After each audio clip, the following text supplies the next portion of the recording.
Here's an interesting story for everybody. This is from The Hill. Many California Democrats silent on backing Feinstein.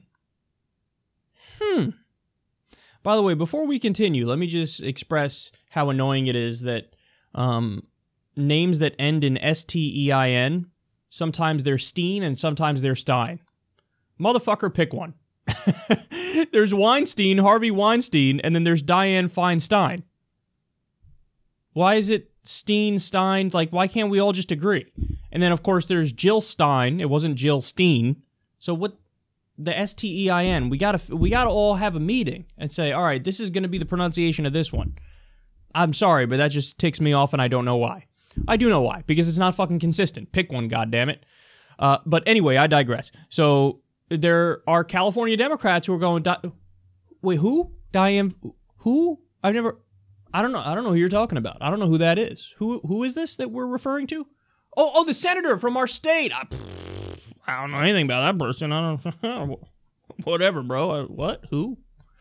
Okay, so let's see what they say here. Most of Senator Dianne Feinstein's Golden State colleagues in the House are declining to endorse her reelection bid in its earliest stages, highlighting the frustrations of younger Democrats bristling at the perceived lack of upward mobility for future party leaders.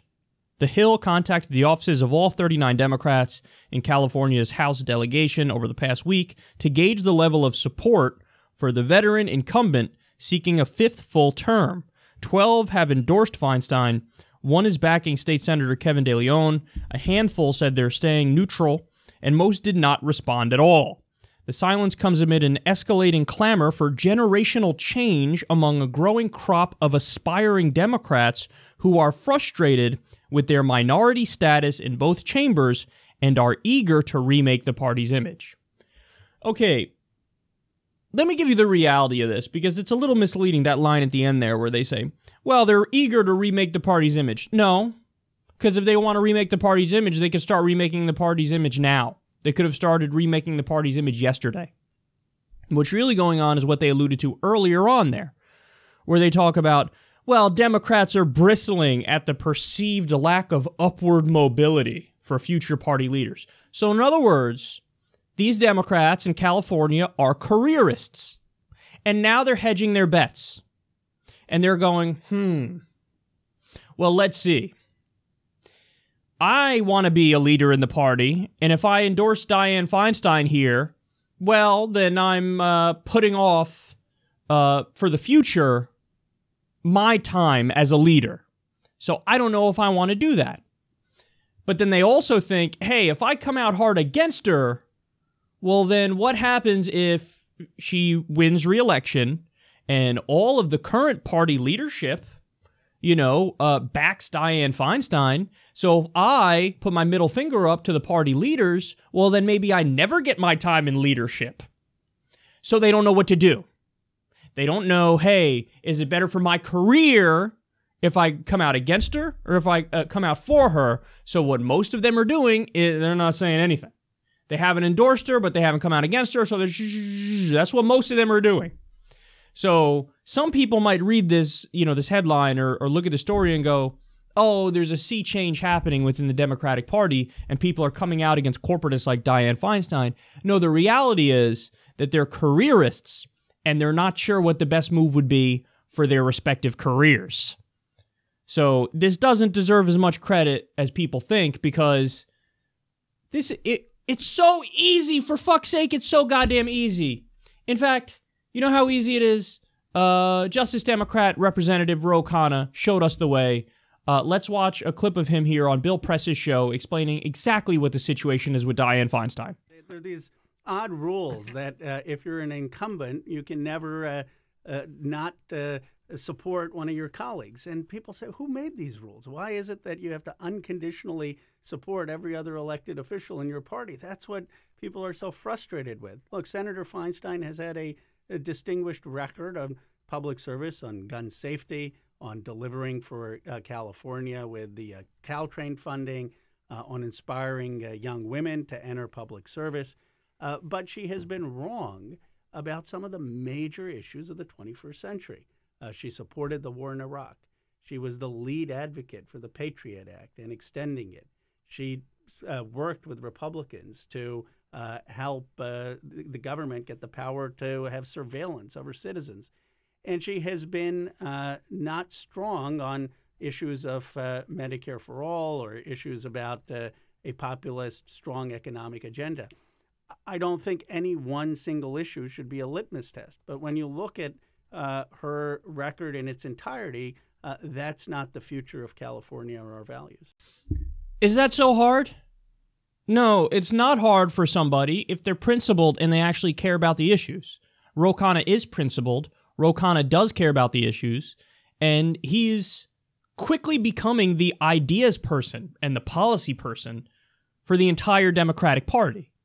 But what's so frustrating, and this is what I can't get over, is the fact that Democrats, like the ones who are hesitating and they're not sure about what to do with Feinstein, guys, it's not hard. These aren't close ones.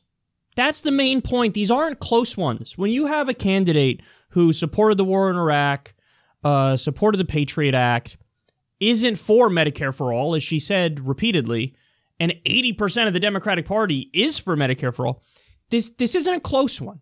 This is not only am I against her, I'm vehemently against her, and there's no place for her in the Democratic Party unless we want to keep losing. If we want to keep losing and propping up corporatists who do the opposite of what their donors want, well then sure, I'd be in favor of her, but I'm against corporatists, and I want people who are going to represent the base of the party and what the majority of the American people want. So this isn't close.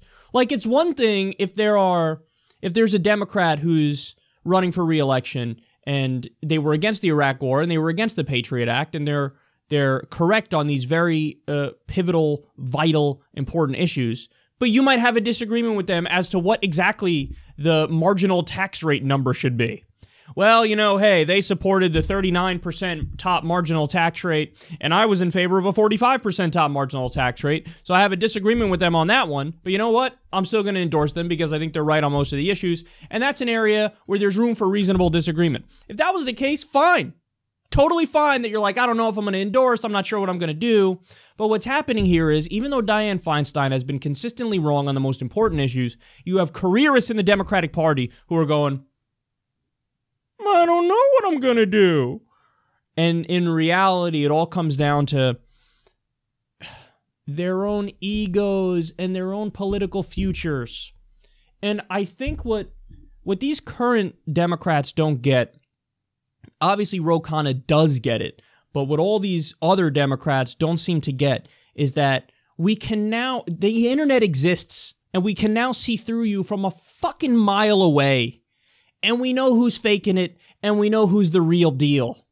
And when you're somebody who's just fucking all mealy-mouthed, oh, Dianne Feinstein, I don't know.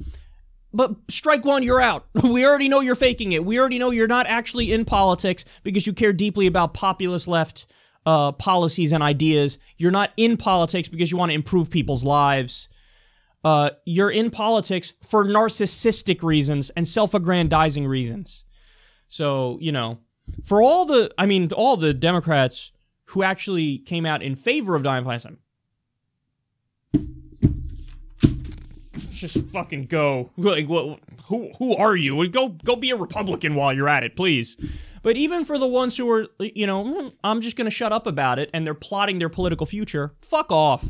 Fuck off. This is not a hard one, and Justice Democrats know that, as Ro Khanna proves.